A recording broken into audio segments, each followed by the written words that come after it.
ValveTime.net. Hi, and welcome to Episode 8 of ValveTime Top 5. In this episode, we'll be celebrating the 8th anniversary of the release of Half-Life 2 Episode 1 by looking back at our top 5 best moments from the game. We've decided to keep this best moments motif going as a running theme for individual games, so don't be surprised if you see it again in the future. Anyway, as the follow-up title to Half-Life 2, Episode 1 definitely had a lot to live up to. While its relatively short length and limited new environments may have displeased some fans, it definitely had an impressive number of memorable moments which stood out and stayed with us for long after we were done with it.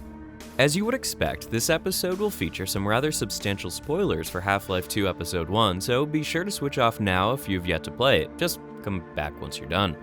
Anyway, let's get started. Here are our top 5 best moments from Half-Life 2 Episode 1. Number 5. An important factor present in Episodes 1 and 2 involved the introduction of new, interesting enemy types which helped to continually diversify the gameplay experience. As the shorter of the two games, Episode 1 was only really long enough to introduce the Combine Zombie, affectionately referred to as the Zombine. And no, we don't really count the Stalker since they were encountered earlier, they just weren't fought directly. As Episode 1's only truly new enemy type, it was important for Valve to make a memorable impact with the Zombine, introducing the creature in a way which would make them stand out as memorable adversaries alongside their already established, iconic, and well-loved zombie brethren. The introduction of the Zombine is relatively straightforward and fiendishly effective. Starting with a rather cute but cringeworthy joke from Alex, the scene instantly establishes the name of this new creature in your head mere seconds before Valve provide a relatively safe visual demonstration of its unique suicidal ability. Look out! It's got a grenade! Now that the player knows what they're fighting and how it will act, the scene opens up into a large pitch-black room filled almost entirely with zombines, explosive materials, and throwable objects. Combining this exciting, fast-paced sequence with a brand new enemy and one of the best songs from the entire episode makes it a pretty special moment, regardless of how brief it may be. Number 4. As with any game, the opening few moments can make or break the experience, while setting the tone and pace for things to come. This is also true with Episode 1, which uses little more than a white and black title card and several brief, rather mysterious sequences to quickly summarize the final moments of Half-Life 2. It's pretty easy to overlook the importance of this intro due to its simplicity, but it excelled at helping draw us as players back into the engrossing world of Half-Life almost instantly, which was absolutely vital in order to bring players back up to speed with the complex ongoing narrative. As we touched upon in Episode 3 of Top 5, which you should totally go watch, the Vortigaunts are now able to free Gordon from the control of the G-Man, something which hadn't really happened since the early moments of Half-Life. This event proved to be extremely impactful throughout both Episode 1 and 2, and we imagine it will continue to have major ramifications in future Half-Life titles. By using the Vortigaunts to teleport Alex and Gordon out of the explosion of the Citadel's dark fusion reactor, Valve were able to narratively explain the survival of both characters while also justifying why we are able to return to one of the most engrossing and interesting video game worlds ever created, and that's more than alright by us. Number 3. The Citadel Core sequence in the Direct Intervention chapter provides some of the best insight into Combine technology seen thus far. It allows us to directly interact with the device which has powered both the Citadel and all of the Combine's suppressive technology up until the end of Half-Life 2. While short, the sequence effortlessly guides the player through a complex multi-tiered environment while switching backwards and forwards between light puzzle-solving sequences and exciting combat encounters as Combine soldiers rush to prevent Gordon and Alex delaying the Core's meltdown. The Core sequence also served as an excellent example of the newly introduced HDR visual effects, before introducing a vital narrative thread which, like our fourth choice, continued to act as a major arc across Episode 1, Episode 2, and more than likely Half-Life 3. The short clip of Judith in the Arctic provided players with a brief glimpse of things to come and also previewed a brand new enemy, the then unfinished Hunter. It was fun, narratively important, and provided some insight into brand new Combine technology while also sending us some strong hints at things to come, so we think it more than deserves a spot on our list. Number 2. You might have noticed all of our choices so far have involved complex levels, progressive puzzle sequences, or action-packed fight scenes.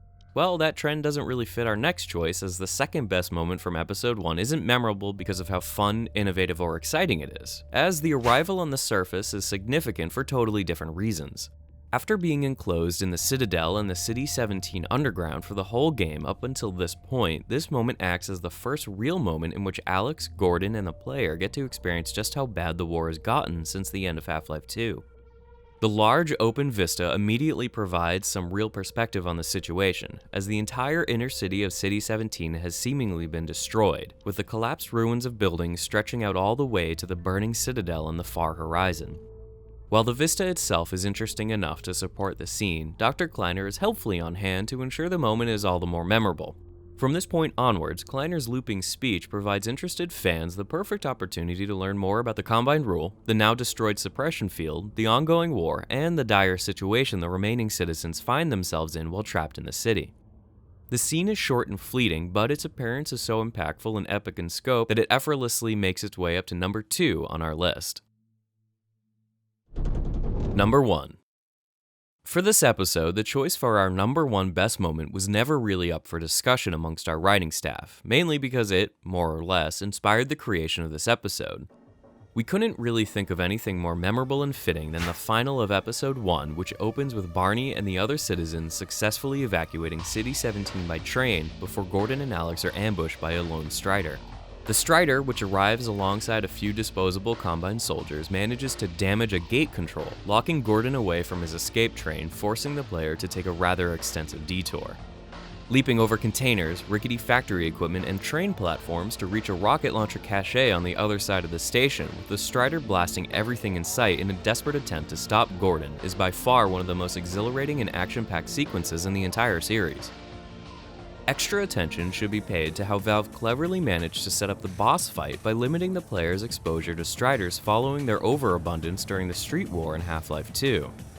By only showing 1 or 2 Striders from long distances throughout Episode 1, this final head-to-carapace encounter with a single Strider feels far more grand and tense than it may have otherwise have seemed if it were placed at the end of Half-Life 2 or Episode 2, making it seem like a real and present threat to Gordon and Alex's escape.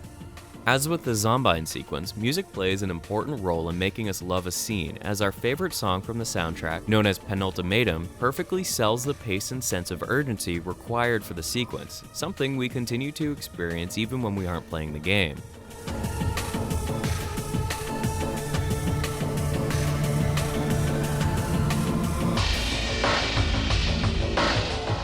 After the death of the Strider, the sequence is made all the more complete with an explosive set piece showing the destruction of the Citadel, perfectly setting the scene for Episode 2 with a brilliant cliffhanger. We can't really think of a better send-off Valve could have given to both City 17 and Episode 1, securing the final as our number 1 best moment from Half-Life 2 Episode 1. And there we have it. Now that you know what we think, don't forget to post a comment below to let us know your own favorite moments from Half-Life 2 Episode 1. Do you agree with any of our choices? Just don't forget to explain why. If you enjoyed this episode, be sure to share this video with your friends and check out our older episodes in the ValveTime Top 5 playlist. As always, feel free to subscribe to our YouTube channel, to follow us on Facebook and Twitter, and to get involved over on the ValveTime.net forums. Thanks for watching, and bye for now.